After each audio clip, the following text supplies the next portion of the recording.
Menjelang Lebaran Idul Fitri 1443 Hijriah, pengemis musiman makin marak di kota Palembang.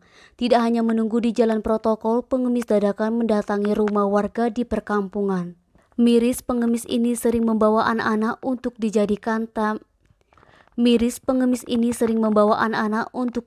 tameng agar aksi meminta-minta dapat membuat ibah warga sehingga memberikan bantuan, baik berupa uang maupun makanan.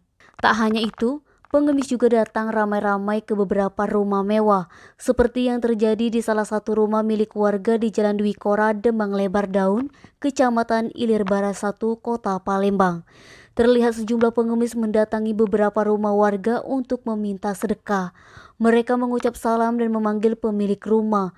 Salah satu warga setempat, Deli, mengatakan pengemis yang berkeliling daerah tersebut terlihat sejak 1 minggu lalu.